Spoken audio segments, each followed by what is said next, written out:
Bum bum bum bum bum bum bum bum bum bum bum bum. The Peter Dislike Show. Bum bum bum bum bum bum bum.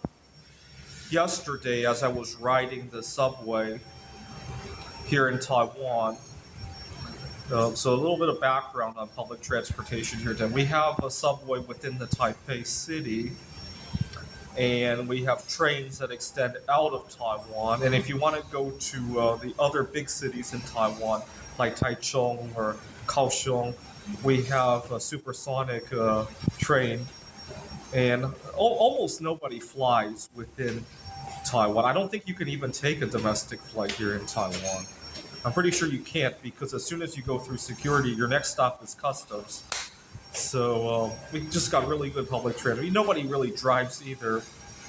And as I was sitting at the in the subway, I looked outside. I'm like, gee, I'm never going to be this free again when I get home to the U.S. because when I'm traveling in the U.S., driving, I have to keep. Most of my mental capacity is tied up in driving. I can't really enjoy the scenery as much there. Certainly can't work on my Legos or yesterday I was writing some song lyrics. We're coming up to uh, the wedding anniversary of Mary and Pierre Curry, and I was writing some wedding songs for them. And I can't do any of that when I'm driving, and it's just really upsetting. But even more so than this is the fact that we have a very individualistic culture. I'm going to talk about three experiences that personified American individualism. So obviously, I've already talked extensively about this, but some of my viewers might be new. Is I had gotten a really bad case of COVID-19 during the heat wave last summer. It got to be about 115, 120 degrees. Funny thing is that every time I tell the story in Taiwan, I have to convert that to Celsius. Nobody could understand Fahrenheit. And so I, what's really funny is that 2 weeks before I got the COVID, I was doing really well. I was teaching Calculus One at Phoenix College. I had art shows, and I was on top of the world. And it really goes to show how little separates top of the world from despair and being ousted in American culture, right? The difference could literally be something so microscopic that could spread 6 feet in the air, right? The difference could literally be that, right? It just goes to show how little safety net we have. Anyway, I got really bad long COVID symptoms, and I almost couldn't drag myself out of bed just to go out to get water. I live in Phoenix, Arizona. Tap water isn't very safe to drink, and I don't know how I drove 3, 4 miles. Again, driving right here in Taiwan, I would take a train. I don't know how I drove 3, 4 miles to the local Fry's grocery store. And when I got there, there was nowhere to sit down. The Starbucks or whatever was in there was closed for whatever bizarre reason. I don't think it was COVID related. This is 2024 we're talking about. But I sat down on a mobility scooter. Not the most comfortable place to sit down, right?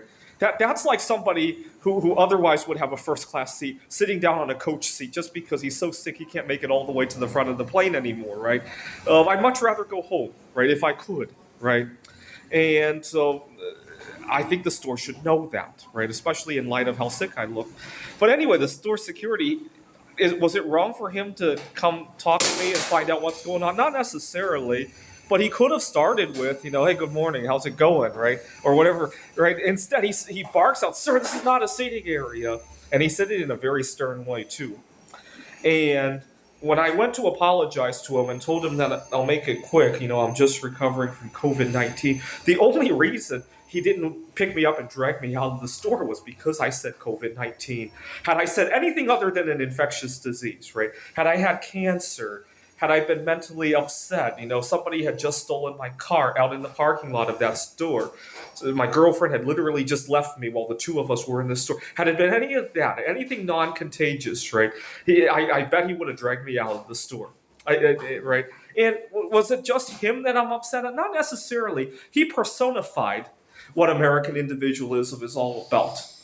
And it really hurt. Now, 6 months later, I was just coming home from Taiwan. I was here in Taiwan last winter for my grandmother's funeral. Took the flight from Taipei to San Francisco, about a 16-hour flight. And when I got to San Francisco, it was 6, 7 in the morning, and I mistakenly pushed my luggage cart to the TSA line. Sleep deprived, right?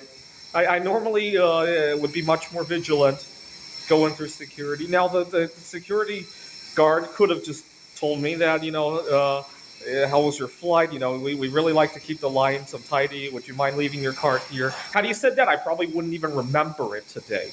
Instead, he barks at me, "Sir, no carts in there," in a very stern way, as if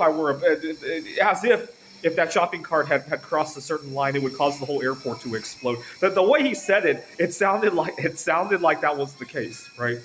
What, did he think I was going to take the cart all the way up to the plane and use it to ram the cockpit doors, right? He said it in a way that sounded like that could have been a possibility, right? And normally, something like that might not have bothered me so much, but you got to remember what I was going through. My grandmother had just passed away 2 weeks ago. I was upset about having to go home because I had just met a girl here in Taiwan. And I was also upset that at my workplace, we didn't have a microwave oven, and that the work environment was really messing with my eating disordered ways. And also, you got to keep in mind, when I go to work and I negotiate these things like, hey, this kind of environment isn't too conducive to my good, healthy eating hygiene, a lot of people laugh at me. You got the average American thinks having an eating disorder is a way of life, right? It's kind of like if you went back to the 1960s and you said that, you were upset that people smoke in the office. You're worried about the smoke, or you're a recovering smoker and it's too much temptation. Try doing that in 1960, right? People would probably laugh at you, right? When I bring up how the office isn't very conducive to my eating ways, that's what it feels like a lot of times. So I was already mentally very upset about quite a number of things. And the TSA agent screaming at me just kind of sent me over the limit in terms of what my mind could digest at the moment. Now, does the TSA agent know I'm going through all this? Probably not, but he probably should have the good sense that most humans, especially if you're in the middle of traveling, probably already have a lot of stuff on their mind, right? Most people, certainly there are a few people who go to Disney World, but most people who are at the airport are probably traveling for something that is somewhat stressful, right? Whether it be good or bad stress is another matter. But a lot of people go to the airport because they're on their way to a funeral. A lot of people go to the airport because they're involved in a long-distance relationship and they wish they could live a lot closer, right? I don't think that's a secret. Certainly not to airport staff, right? But it's one of those things. It's one of those things he personified individualism more so than they upset at him directly, right? But unfortunately, situations like that are all too common back home, right? Um, I was at some meetup group, and I learned I probably should have pulled him aside to talk to him, but this one guy just monopolized the conversation. Like, I would try to say 3 words and I would be completely overruled by him. I was so upset because I had a pickup line I wanted to use on this girl, and the funny thing was that he had a girlfriend. It's not even like he was vying for that girl. Now looking back at it, I should have pulled him aside. His name is Jeff. Hey Jeff, you might. I got a secret I want to tell you when you have a moment. You might come on the side, and hey, I appreciate all these stories you're telling, but would you mind if I have a second with whoever it was, right? I should have done that, but I was so lost in the moment. But it just goes to show that Jeff was so consumed by whatever he wanted. I think he was talking about a sports game and going to some kind of a event, and so he was so lost in that everything else disappeared. And this is not something I've run into here in Taiwan, right? If I run into it, it's usually with the tourists. I don't run into it with the locals here for sure, right? That's why I love going to meetup groups as opposed to hanging out with the people here in the hostel. But again, it's one of those things. He personified individualism, right? At the workplace, it also happens, right? People get so consumed by their achievements, they're willing to step over everybody else's achievements, and people get so consumed by.